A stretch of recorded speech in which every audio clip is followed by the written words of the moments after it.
mutangire mutubwira ubundi aha turi ni muhe mudugudu umurenge akagari ndetse muri rusange nihe turi mu mudugudu wa Munini ya kabiri mu murenge wa Mwurire mu kagari ka Mwurire. Tunahageze wahageze sangahe ndagira ngo turamburire ibintu byabereye aha.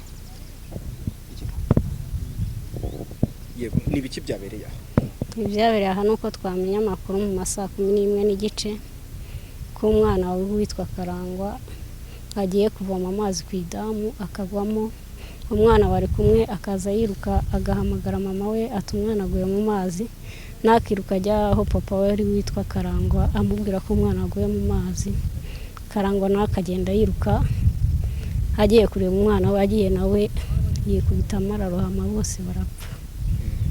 Nayo makuru twamenye tuza dusanga ariko bimeze. Mwahageze nka sangahe?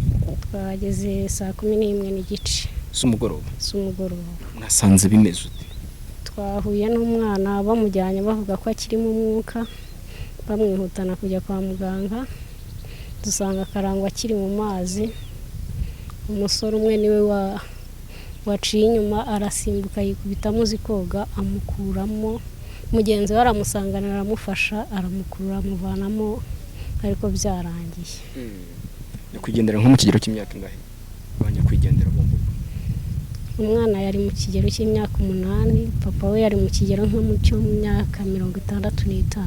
Umwana yitwaga nde?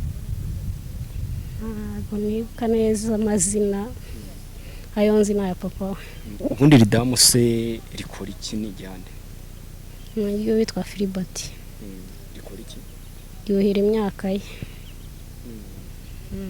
Ubwo mwana yaraje kuvoma.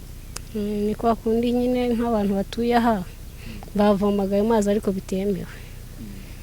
Bakayakoresha ariko bitemewe cyane cyane aha nta nzira ihari, nta n'urugo ruhari usibye ko ari ku butaka bwabo hakaba hari n'amatungo ibikorwa byabo nyine bahakorera. Ayo matungo n'ayabo. Nyakwigendera. Yego.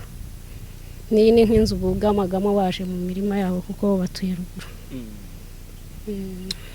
Inkuru ibabaje ariko inkuru nk'itunguranye kumva umwana n'umubyeyi bapfiriye rimwe, abo twaganiraga bati ni igikuba, ni inkuru yabaciye umugongo birumvikana. Byadutunguye twese, byaduciye umugongo. Nta kundi twayakira nyine ariko birababaje. Imana Gilbert. Wongera ijwi tubwire nibiki byabereye aha byaciye imigongo abantu byaciye igikuba byarisangaye.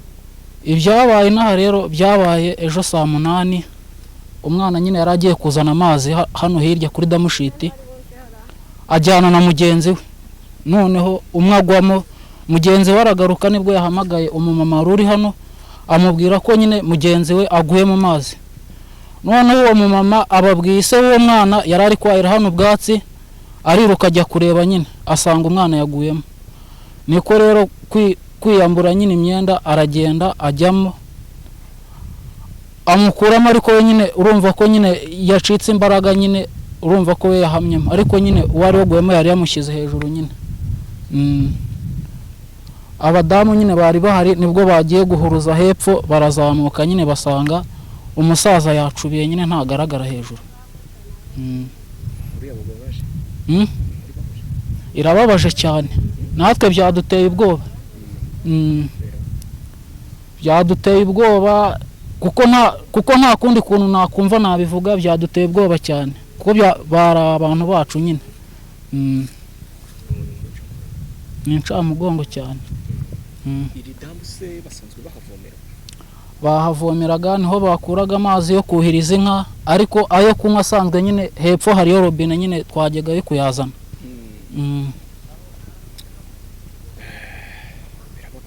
Birababaje cyane. Kugira ngo hatazagira undi hatakaza ubuzima mubona hakorwa. Icyahakorerwa bahakorotira neza, n'ubundi amazi yabo bakayagaruramo, ariko bakahakorotira neza bagashyiraho n'urugi nyine kugira ngo abana batazajya bajyayo ku buryo bahita bagwamo nanone ugasanga bibaye ikindi kibazo cyane. Ni bariya baguyemo nyine, ariko hari akandi kigeze kugwamo kavamo bagakuramo ari kazima katarapfa, kari kakiri gatoya.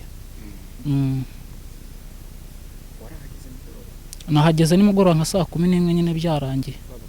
Ni ukwihangana cyane.